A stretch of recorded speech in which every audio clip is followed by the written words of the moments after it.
Hello, everybody, and welcome back to Chapter Tactics. This is episode number 206. I am your host, Magikarp Usefly, also known as Matt, and with me today we have the very, very astute, highly educated, very, very smart Demeki. Hey, everybody, how y'all doing today? That's it? Is that still your... That's it? That's it? Well, I mean, what? I need to prepare a speech? Yeah.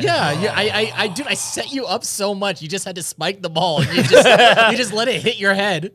That's fine. That's because you know what? We have someone else to pick up that slack for us today. We have the very handsome, suave, debonair, and if you let him near your girl, he will steal her in a very respectful manner, and probably just not do that at all. Jumpy. Hey, what does astute mean? I was like, astute? Is that good or bad? If you guys are joining us on Chapter Tactics, we are the group over at Dice Check. That's youtube.com/Dice Check. If you guys want to check us out, we do a lot of 40K stuff, lots of gameplay thingies, all that good stuff. Man, I am so bad at being a host, guys. We check dice. That's what we do. Yeah. We actually just make videos of us looking at dice. Like this D20 right here. Like the lockpicking lawyer. Just checking it. Yeah. It's like the lockpicking lawyer, but just for dice. So for the topic today, we are talking about the Atlantic City Open and the results from the Atlantic City Open, how to analyze those tournament results in order to make you a better player and get you prepared for your next event. Now, there's a lot that we can unpack there, and we're going to head into that pretty soon. However, I believe that we have some news to talk about. I don't think that there are. No, we have no news today. Yeah. I checked Warhammer community today. Nothing really popped up at me. Well, there's Age of Sigmar. Age of Sigmar 3.0 is on its way, but we don't know much about it. So Yeah. I know that I believe it's going on pre-order soonish. Yes. So go check that out. Also, GW has a GT coming out soon, I believe. Yeah. So for the hypeness, right? Yeah. So the hypeness is that we got Orlando, Florida, New Orleans, Louisiana, and Austin, Texas. All have GTs being hosted by GW. Run by GW, and their tickets are on sale right now. So if you go to the Warhammer community page, you can find out more about those events, along with any additional information you might be looking for. It's both 40K and Age of Sigmar. Okay. I think that there's also some stuff going on there with bans of third-party prints. You want to talk about that, John P? Oh, yeah. So I guess GW just kind of released like a little player's guide on what they can and cannot use. It's kind of restrictive. They essentially were just banning third-party parts, third-party models, which, I mean, it's their company, it's their rules, but like still, it kind of feels bad for like, if you think about someone that maybe did like a converted army using third-party things, you know, they paid top dollar, they paid extra money to make those models. Yeah. Unique. They wanted to make those models their own, and now they can't use them at official events. Yeah, it's very strange. Yeah, it is very strange. It's kind of personally to me, it's kind of a turnoff. It also kind of boosts like more independent events where like you're allowed to bring those. Yeah. I thought about like some of the armies that were showcased on like Play on Tabletop. Like the Grot Guard army. I'm not sure if you guys saw that. Yeah, the army can't be played at GW events. I think Jim Vessel was on recently, showcases Chaos Army. So many conversions there. So many models he also can't use. Yeah. It's kind of weird. And then like that whole restrictive paint schemes for different detachments. Yeah. You know, that's kind of silly to me. It's silly, but I get it. It sucks because they specifically called out Matt's army too. Yeah, they're like, specifically called out like, Nids for Kraken. Yeah, Kronos and Kraken. And Matt was just like, huh? Yeah, I felt attacked. Yeah. So like, it says that in order for it to be played at their events or at the Warhammer World store, they have to be if you're running two different detachments in an army, they have to be clearly visible on which detachment is which, right? Yeah. And in order to do that, you have to paint. Like they gave Tyranids as an example. If it's Kraken and Kronos, they have to be clearly distinguishable by doing something like painting the carapace, right? Yep. And originally in other other events, there was kind of that whole deal, but painting the rim of the base was usually fine. Putting rubber bands, getting like different ring base holders. Like there's a lot of different ways that you can do it, and there's like clip-ons that you can get also to show that different models are different and different attachments. But they literally pointed out in that packet that you can't do that. Yeah. So that means that you have to paint an entire army a different color if you're running multiple detachments, which doesn't make sense. Find 40 of the models you least like, and just hit them with just hit them with a zenith coat, like just hit them with an airbrush. Yeah, I understand from like a time perspective of the players, because they're playing on a chess clock. Like they can't waste time like asking like, which one of these again? Are these Chronos? Are those Kraken? Et cetera, et cetera. But like making someone like repaint their models. Not different attachments, but like different factions. Yeah, different factions. Yeah, like if you're running. Yeah, if you're running like Lucius and Mars. Lucius has to be painted differently from Mars. Yeah, like I kind of get it too, because the thing is that even with the base rims, even if they are different, some people can forget, right? Yeah. So like, I guess they're saying like if the model's completely different, then you're more likely not to forget or mislead your opponent. But I could see also where it saves time too. If it's the rims could probably be overlooked, where the model normally won't be overlooked. Yeah. I mean, but I feel like that's something you kind of just learn to look out for if you're a tournament player that needs to learn how to play fast on the clock. Yeah. So. I think the other thing is that like certain people do certain things to the rims too. Like Bricky and his sisters normally he uses a different color on the rim to annotate a character. Yeah. So maybe that's also why. I mean, we've had to deal with stuff like this in the past. So it's nothing like too new. It's just the not being able to color the rims differently to distinguish something kind of hurts, because now you are going with an army that you've painted like fully like matching, and then now you have to go back and repaint them, strip them if you want to go to an event, which kind of feels bad. Like that feels so bad to have to redo an entire paint scheme if you want to go to an event, which sucks. Yeah. Yep. All this kind of just boils down to the fact that GW is a model selling company. But Yeah. Oh well. Yeah. See, now that is a little bit of some grim news. Now let me hit you guys with some more grim news. I got a did you know today. This is a grim story about the Mask of Slaanesh. You guys ready? I'm gonna put in my on my ebook voice. Okay, you ready? Yeah, I'm ready. Hit me with it. I'm the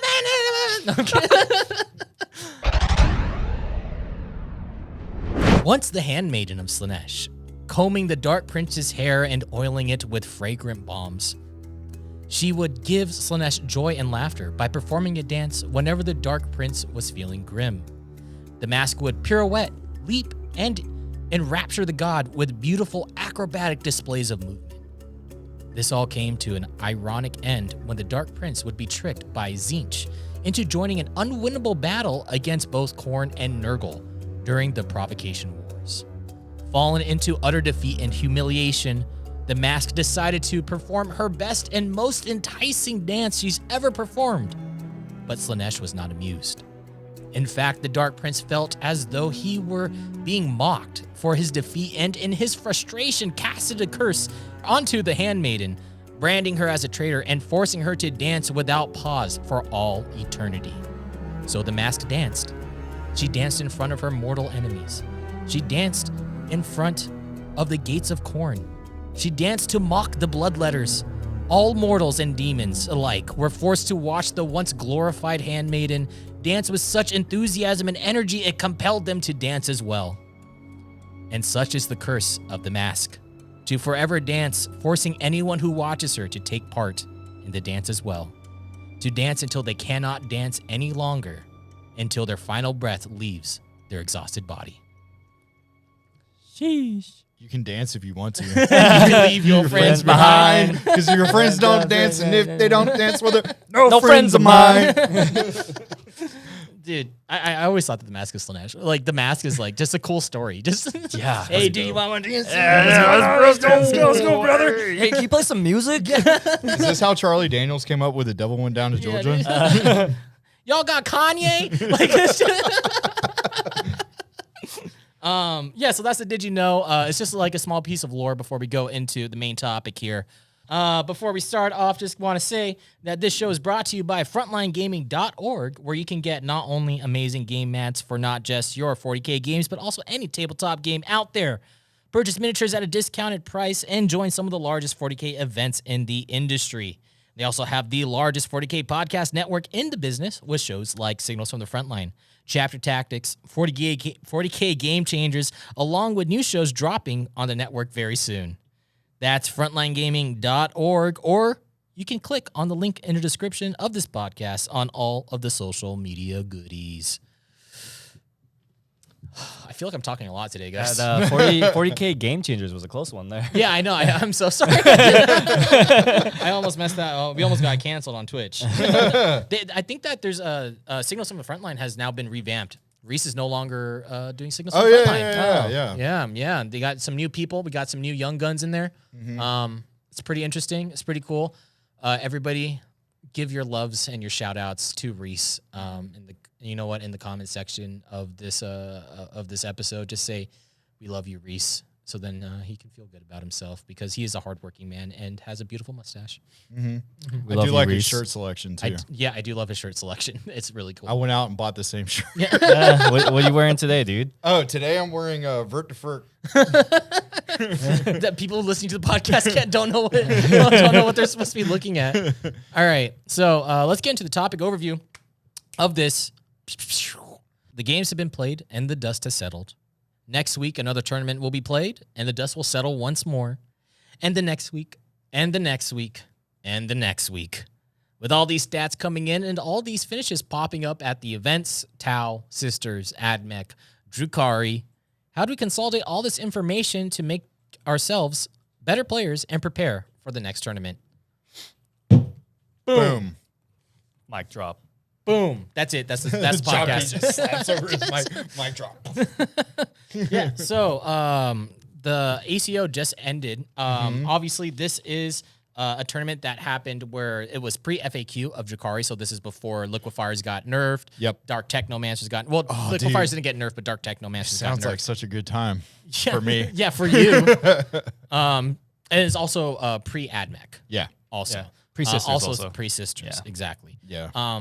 Which is kind of strange because when I was looking... Because while the entire ACO was happening, I was constantly on my phone refreshing BCP, or Best Coast pairings, to look at the stats of what was going on. Mm-hmm. I think that in total for the entire event, there was only about 6 submissions of Sisters. Oh. Yeah, and It was very small. how many Drukari were there? Oh, there was a lot. Yeah. There was like There was a 25, lot. right? Obviously, it was a lot. Yeah, yeah, Majority. Yeah. I mean, like, this is when, like, Raiders didn't get their point hike or anything like that. Yeah. So when you see this... these finishes, you have to take it with a grain of salt, just a little bit. Yeah, this is pre-FAQ. Yes. So yeah, just take, like we knew, we knew, Drukari. we looked at it and we were like, expected. Expected. Yeah. Drukari gets half of the top 8. Yeah. I think that there was 4 finishes of Drukari in the top 8. Yeah, there were. And then in the top 2, we had Drukari, and then we had, I believe it was Dark Angels, and then Tau. Yes. Tau. Yes. Yeah. Yes. Yeah, proving that Codex creep isn't real. Yeah. Yes. Especially if you're one of the world's best players. Yeah, Yeah. I know. Do you want to talk about that? What was I going to say? People might be wondering why, like, it's pre-FAQ, like new codexes and everything. It's because the lists were submitted like back in May. I believe. Yeah, Yeah, it was like May. So it's been a while. So yeah, just an explanation for that. But yeah, Tau. Top 4, that's pretty cool. Yeah, that is pretty cool. Yeah, I mean, that is very cool. Yeah, obviously, everyone's probably gonna be surprised at the fact that they saw Tau, Yeah. but then they see who's running it, Richard Siegler. Who's just the Tau guy. Yeah, he's the Tau guy. He's like you could give him any army, and he could probably finish top 8 with it. So, yeah, I mean, you see Tau in the top 8. Obviously, once again, take it with a grain of salt. Yeah. If you see Richard Siegler running it. I wouldn't expect any of us to pick up that tile list and do well in the tournament. Hey, speak for yourself. I'm awesome. Oh yeah. Other Yeah, than that, your other than Tao that. showing is very strong. Yeah. So You kill the good. Baneblade turn 1, I'm right? so good at Tau. Another cool thing in top 8 also, there was a Black Templars. Yeah, there was a Black Templars. Number 8 Black Templars, which was pretty cool. I believe that list ran like some Vanguard vets and stuff. So that was cool. Also ran the Whirlwind because you can use the Whirlwind to get a fight last and then also devout push into somebody. So then if it's on their turn or if it's on your turn and you devout push in, then you get to fight first, basically, without having to go into prolonged combat. So I'm sure our viewers, especially our newer viewers or listeners, are wondering why this applies to them. And the reason why stuff like this applies to them is maybe that your army's struggling or your play's struggling, right? And you want to know what the pros are doing or people are doing at tournaments, and you go look at these lists. Now, we're not saying go look at the list and build the list. No, we're saying go look at the list and then try to understand what each unit is meant to do in that list. yes, Because that's the point of a list, is that everything should have a purpose within that list, whether it is to get mission secondaries or to get your primaries. Yeah, like you go to 40K stats, you can go to 40kstats.com in order to look at the top results, look at what's going on, and then you can look at the top lists. And when a lot of people look at it, they see Drukari at the top and they're just like, I just have to play Drukari. That's not the case. I mean, if you actually look at 40K stats at the top 10, there's only, I believe, like 4 or maybe like 4 in the top 10 that have 9th edition codices or codexes, which means that the rest of them, the other 6 are all 8th edition codexes. Right? That's pretty huge. Like that means that, like, a lot of people complain that 9th edition codexes are very, very strong compared to 8th edition, and they are in terms of stats. I will say that. When new models come out, look at Blood Angels, right? Their book isn't that great, but their stats on their Sandguard are incredibly good. Yeah. Guard vets. Yeah, exactly. Like, we're getting a lot better stats. We're getting less very strong stratagems. Most lists now are spending their stratagems pre-game. Really, that's like the majority of their strats that they're using. Yeah, you wouldn't be surprised to see a tournament list and they're starting with like 6 CP. They spent like 3 CP for an extra detachment, spent an extra 3 for like relics, warlord tricks, etc. It's very common nowadays. Yeah. But then you look at an 8th edition codex, like those are basically resources that 9th edition codexes aren't using. Right. Whereas with 8th edition codexes, bro, you can blow through your CP. There's so much jank stuff you can do with an 8th edition codex compared to 9th edition. Yeah. It is insane. Yeah. It's crazy. Yeah, and I mean, like, it was nuts because the problem for some armies back during 8th edition was the fact that they couldn't generate enough CP because CP was generated in the list building phase, right? So some armies just could not generate enough CP to do what they needed to do within their codex. Now they have a set amount of CP no matter what they do, and they're able to get into those stratagems and use some of those combos that they weren't able to possibly pull off before. Yeah. And, I'm looking at 40K stats right now. These are the top 10s. This is the top 10, okay? You guys ready? Nate, and I want you guys to keep track of which ones are 8th edition, which ones are 9th. Okay. I'm not going to count Asuryani, okay? Okay. So we have in the top 10, we got Drukari. Sisters of Battle.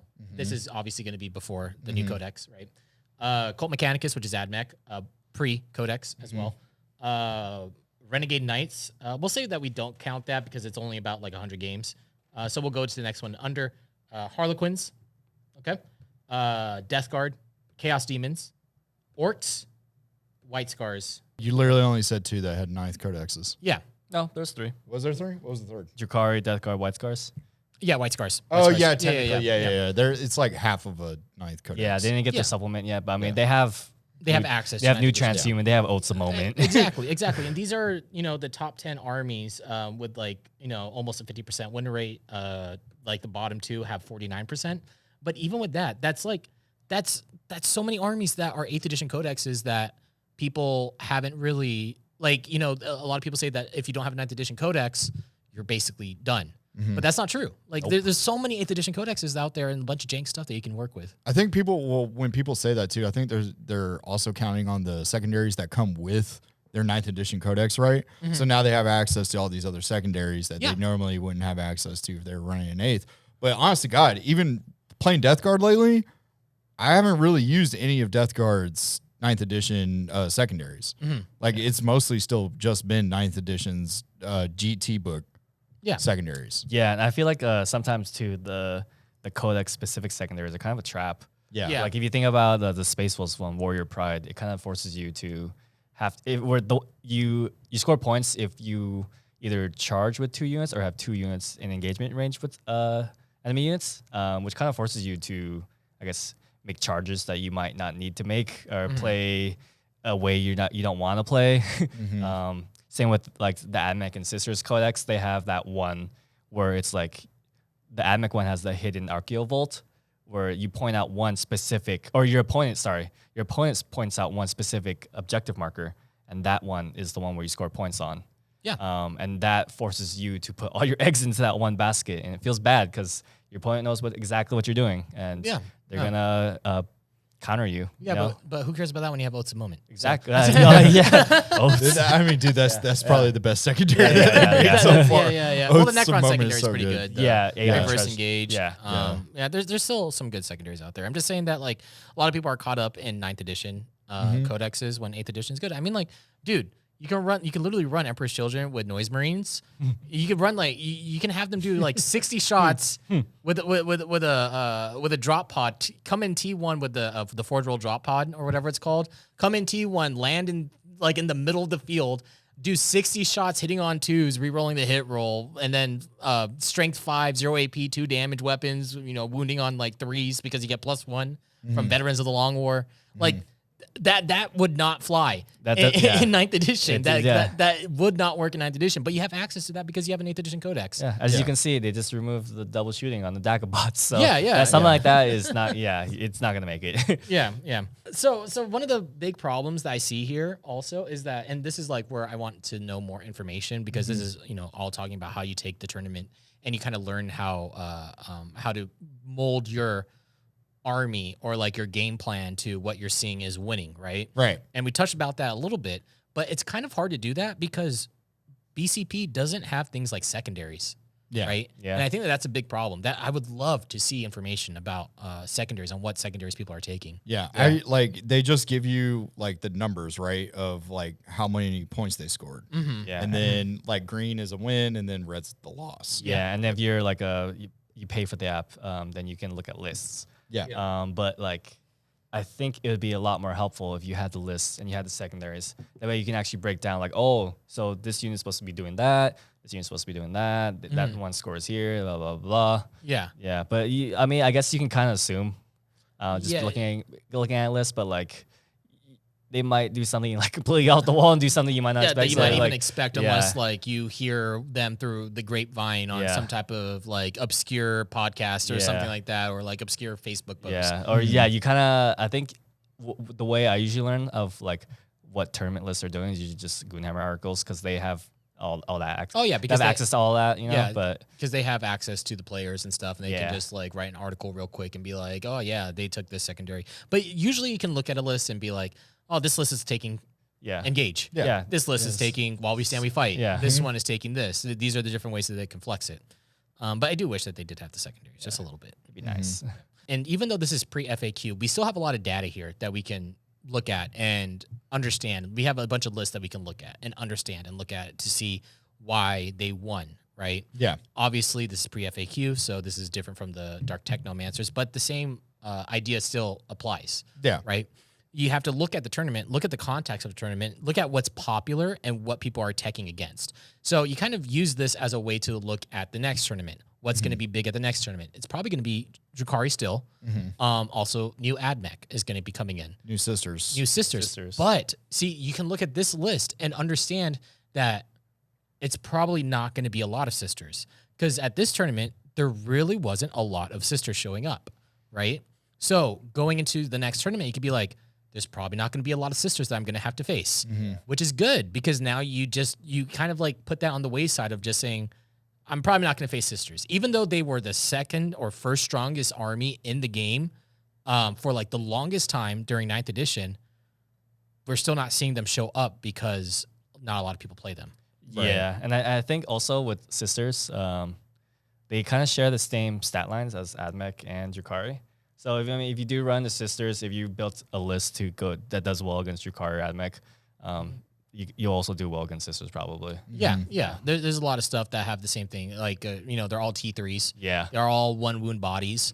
So whatever you bring against Drukari, you're gonna do well against Sisters as well. Yeah, it's gonna be the same thing. Yeah. But the one that's probably going to surprise everybody when the Codex comes out is Orcs. Oh yeah, Orcs is gonna change shake up the meta. Yeah. I'm really looking forward T5 to everywhere. It's gonna be sick. Like orcs are gonna completely change how the game is played at this point. Or we could be wrong, and then it just becomes just the complete opposite. It's just a garbage codex. No one plays orcs. It's Yeah, just a fun codex. Yeah, It'd be like everybody will go from walk to wah. it's gonna go from it's like the new orcs codex is gonna come out, and then it's gonna be like, man, these guys are worse than Necrons. That's what everyone's gonna say. So seeing something like Tau finishing in the top 8. It's pretty surprising. Do you want to break down that list a little bit? Like you saw what was going on there. Yeah. So I took a look at the list because I love me my Tau. So for the list, he took, of course, the Farsight Enclaves. He boosted in order to boost his commander bomb. He had a XV8 Crisis Bodyguard bomb, which was about 1, 2, 3, 4, 5, 6, 7, 8, 9 bodyguards. That allowed them to hit on 3s. So like that changed their ballistic skill to a 3-up instead of their 4-up. Then with full marker lights, he was hitting on 2s, rerolling 1s.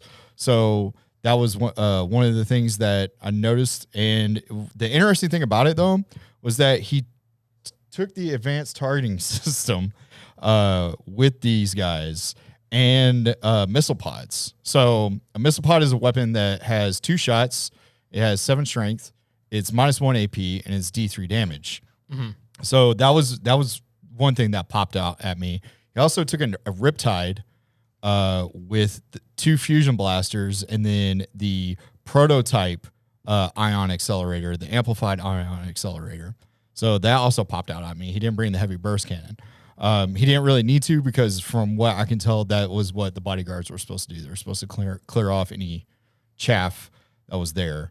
He brought a lot of breacher teams, and I can see why the appeal of the breacher team over the strike team, because the breacher team's weapons, as your opponent gets closer, it increases the strength and the AP for those weapons as they get closer. Damage is still 1, but it goes from like a 4-0-1 weapon to a 5 -1 weapon and then a 6 -2 weapon. So that's very handy. He did bring some Devilfish to get around the map faster with his breachers, and then he brought Vespids.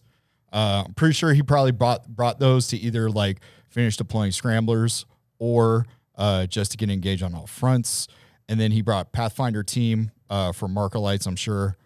And he brought the Remora stealth drones, which is a pretty interesting choice. He brought those that have 2 long-barreled burst cannons, a marker light, and then Remora seeker missiles.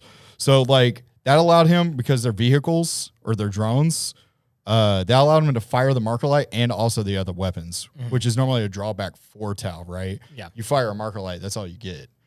So he had a lot of things that could easily get across the map to get engaged. He also had the Vespid, which could deep strike to get him engaged, or scramblers. And then same thing with his battle suits, is to just clean up around the map. And right there is how you break down an army list. Yep. So how do you think that list does against the big bad boy, Drukari? Drukari, pretty easily, because what you could do is use the Riptide to shoot the boats. You pop the boat, then you use the battle suits to clean up the chaff that's inside. Yeah. And you can do it. You can also use the bodyguards to destroy the boats as well. Yeah, and like what's cool is that a lot of the ways that you're gonna have to fight Drukari, especially right now, is going to be through just sheer weight of fire. Just lots of shots from a ranged amount of shots. Yeah. Going into melee is not gonna be very good for you. Not with Tau. Yeah, yeah. Well, not with any army. Not with anyone. Yeah, Yeah, with any army, it's going to be very difficult. Yeah.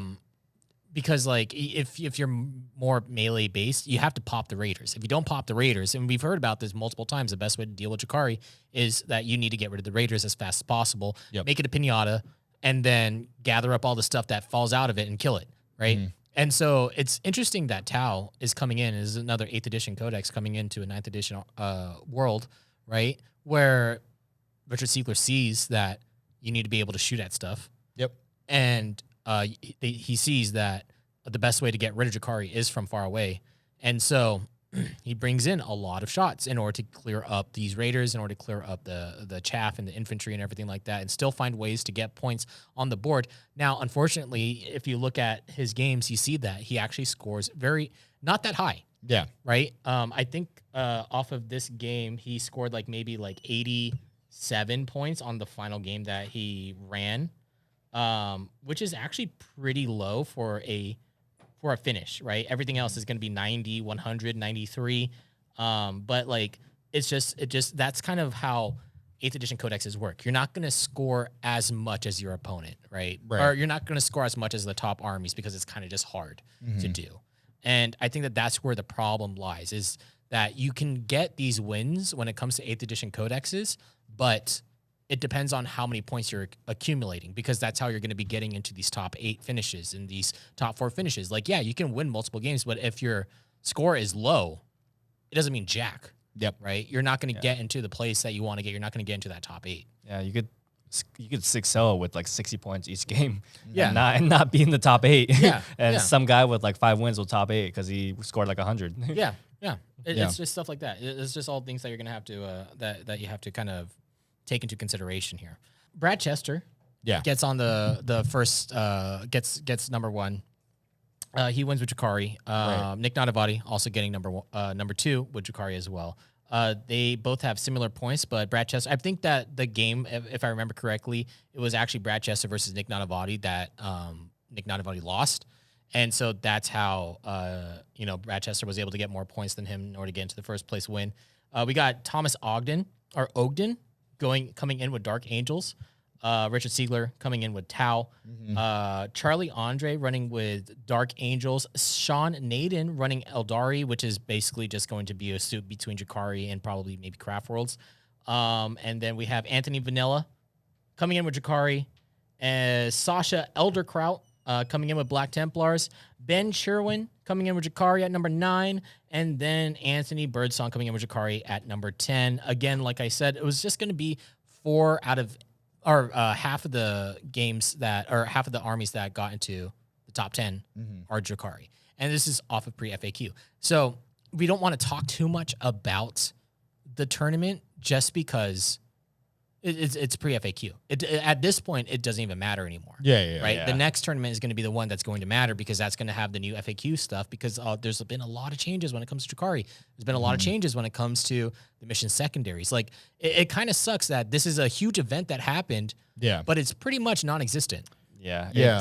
It's literally in its own little bubble. And that's it. Yeah. Yeah. It's like the end of an era kind of for Drukari. It was one single meta. It was the ACL meta, and that's it. Yeah, we're moving on. Yeah, we're going to the next one. Yeah, exactly. So I think that when you're able to look at all these lists for Drukari, and you're able to look at, and you can kind of tell what's going on with AdMech right now. You have so much strong stuff coming out from AdMech. You have the what is it called? The Iron Striders. The Iron Striders. You have the sterilizers or whatever they're called. Thermal something boost. The stratagem where they can deep strike. Where they can come out of deep strike each turn and just never be on the map during your opponent's turn. Yeah, and so you have to look at that and then try to figure out how you're going to defeat that, right? Because that's when the next tournament's going to come up, is when it's running that, and that's a big problem. And we need to know if the tournaments are going to be FAQing that specific interaction, because that interaction is absolutely broken. Yeah. Oh yeah. Definitely, from what y'all were telling me. Yeah. And want to talk about it, John P., on what that interaction is? Yeah, so I guess essentially the interaction with that unit is that unit is fly, so you can come out of deep strike. It comes in, you can you can deep strike within outside 9 inches, obviously, and they come with flamers. 12-inch flamers. So you could flame something down. Either you could run either like a unit of 5 to up to a unit of 10. So 5 to 10 d6 flamer shots. If you're running Mars, which mostly everyone is going to be running Mars, you're going to have that weight of fire. So that's a good candidate for Wrath of Mars right there. So you pop Wrath of Mars, get those 6 mortal wounds on top of whatever other damage you're going to do. Probably wipe out a unit. If you don't wipe out that unit, you can go for that 9-inch charge.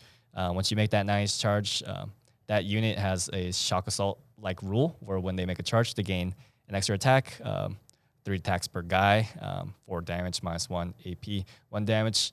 You do the math, it's probably going to kill it.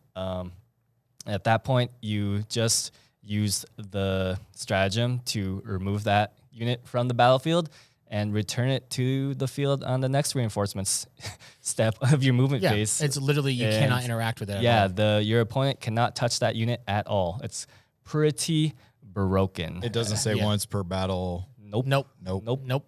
And people have clarified that that's the way it was written. That's the way it's gonna be played for now. I mean, not only that, nobody picked that up during playtesting. you would think. Well, the thing about playtesting is that playtesting isn't really where they balance stuff. Playtesting is just to see if something is going to break the game, not in the sense of this, but break the game as in it doesn't work. Yeah. It's the same concept when it comes to League of Legends with the PvE. The PvE doesn't mean jack. It's literally only there to, 1, promote the game, and then 2, to make sure that the game doesn't crash because there's no bugs. Yeah. Right. Yeah. This isn't a bug. And so this wouldn't fly like this during playtesting, like it wouldn't matter. As people at my work would say, it's not a bug, it's a feature. Yeah. A broken feature. Yeah. So like, you have that interaction. Okay. You have the Fusilovs as well. With their bombing strafe, their bombing runs, right? Yep. You have the Iron Strider Iron Strider Bellstarius. Yeah, you have that. You have the Rangers. Yeah. You can even get Electro Priests to become like unkillable. There's so much stuff going on with AdMech that it's going to be interesting to see who is going to be the top dog between Drukhari and AdMech. Mm-hmm. What are you guys thinking is going to be the top dog between the two? They're obviously very well suited to fight against each other. In that sense, they're also kind of polar opposites. AdMech is the hardcore melee army. Sorry, did I say AdMech? Drukari is the hardcore melee army, whereas AdMech is, the gun line. I kind of feel like it just depends who gets turn 1. I also didn't want to talk about like Tyranids more Oh, yeah. because I saw some lists during ACO that were really interesting with Tyranids. How did they do? How did they end up doing? Terrible. Oh, they just It was awful. They were nowhere near. Did anyone bring a Harridan? No. Oh, No, sad. they brought Scythe Hyrule actually, which I think is pretty interesting because, and it was like talking about like getting into like looking at the different lists, not just in the top 8, but looking at like everything that's available on BCP and seeing what people are bringing from the entire list. Yeah. I think is very important because then you get to understand how other people are thinking and what they're bringing to these events. And when I saw the Tyranids list, I saw that they were bringing Scythe Hyrules, and I was like, that actually makes a lot of sense when you're going up against things like Drukari, right? Even though they have D3 plus 3 damage, you can still give them a 5-up invuln. They might still die, but at least you have an answer for their with flamers to get rid of stuff. Yeah. And a lot of people now on the Discord are talking about like Tyrannifex as being okay-ish now. Is that things with flamers? Yeah, it's another thing with flamers. Lots of stuff that you can do. Yeah, so there's one Space Wolf player, Rob Triplet. He was the only Space Wolves player that did decently at that event. He went like 4-2. I guess he brought a pretty standard like Space Wolves list with Chapter Master, Redemptors, Vanguard Vets. And I guess the one thing that stood out to me is that he brought Sky Claws with flamers. Yeah. So you're gonna see a lot of flamers now because Drukari charging in the flamers is not a good idea. Yeah, exactly. Yeah. I think that in total, I saw in the entire top 100 of ACO, there were only 2 or 3 Tyranid lists. One of them was a soup with GSC, which is actually really interesting because Acolyte, I believe it's Acolyte hybrids have flamers. They would absolutely shred Drukari. Yeah, winning on 3s, minus 1 AP. Yeah. The only thing that makes me nervous, especially for newer players and our newer viewers when it comes to the game, is like talking about tournament play and then they try to copy a list and then expect it to perform at their local game store. Oh yeah, no, you're stupid. And Yeah. and You're it stupid. doesn't. Yeah. And it's not that the list let you down. It's just that you didn't understand why the list was Yeah. built Yeah. in the Yeah. first place. Yeah, there's literally nothing wrong with. So if you're going to metagame and you're going to meta list, don't buy an entire meta list and then bring it to a tournament and expect to win. Like, wow, you can go like 3-2, cool, good job. Yeah. But like if you're gonna do that, it doesn't make any sense. Instead, just go online, go download Tabletop Simulator, play the meta list, figure out why it's played like that, what the strong points are, and then see if you can reciprocate that in your own play style. Yeah. That's Or the biggest thing. Simulate. Yeah. Yeah. Or like try to figure out like what out of what you have can do what this list does, you know? Yeah, for if yourself. if this list has one specific fast unit, you know, that's not very accessible to you for whatever reason, find something that does something the same, you know? Yeah. Yeah. I mean, like if you don't have Vespids, if you're a top player, you don't have Vespids, then more devilfish. Yeah, no, it's like it's just that you should be bringing lists that fit your play style if you're gonna go to like a tournament. Don't go to a tournament bringing in a list that doesn't fit your play style, because guess what? If you're bringing a list that doesn't fit your play style, you're not gonna play it the way that it's supposed to be played. You're gonna play it in your own specific play style, right? If you're an aggressive player when it comes to something like League of Legends, you know, if you're an aggressive player and then you play a control mage, you know, that shit doesn't make any sense. That's like Bjergsen. Who was a killing mid laner in League of Legends? Is it? No, not Faker, You're right? talking about like champions or the players? champions No, or players. Who's Like, very aggressive. Okay, think. Perks? It's like China. yeah, like dude, it's like having Dyrus constantly play Rumble all the time. Whoa. Yeah, at top lane when he should be playing something like Renekton or like a kill or like Gangplank or something like more aggro Whoa. Yeah. that he can actually do stuff with. Tell TSM that like 5-6 years ago. Like if you put someone on this different play style that doesn't fit them, it's not gonna work. Like Yeah. no matter what you do. Yeah, I mean, and that comes back to understanding the list and making sure that you build your list to accomplish secondaries, because where are you going to get most of your points? From your secondaries and your primaries, but mostly your secondaries. Yeah. Don't be afraid to try out balls to the wall stuff. Yeah. You know, you look at people like Siegler who knows his army very, very well, going up against these top armies, right?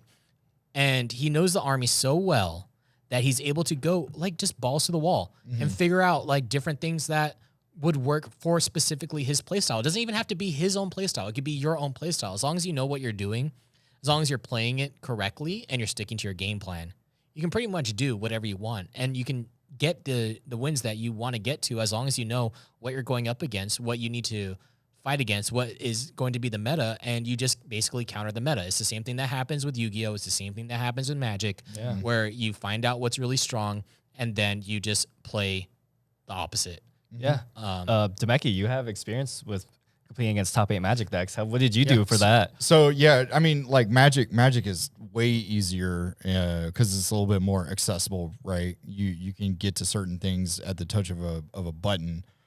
So what we used to do back in the day is we used to create the top 8 of the previous tournament, because you're going to see the top 8 decks at the next tournament. So in order to get ready for that tournament, we would build the last top 8.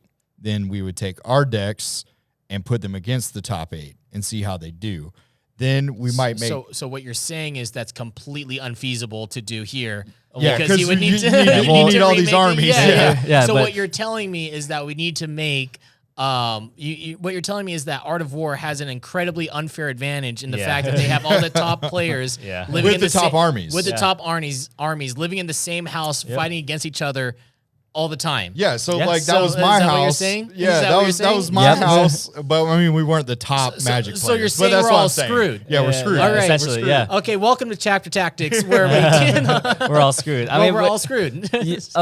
I guess with these like top 8 lists, you could always just do TTS. Yeah, you Yeah, just you do can TTS. You just do TTS. Use other things Yeah. in Use order to Tabletop Simulator to figure out what. practice. Yeah, exactly. All right, boys. that's going to be it for this episode. We rambled a little bit. I think we kind of went off topic as well a majority of the time. You still covered ACO. We still cover the ACO. We just blow out everyone's ears. Yeah. Have you met my friend Ted? That is it for this episode. If you guys want to check out Chapter Tactics, go check out frontlinegaming.org and listen to their podcast network.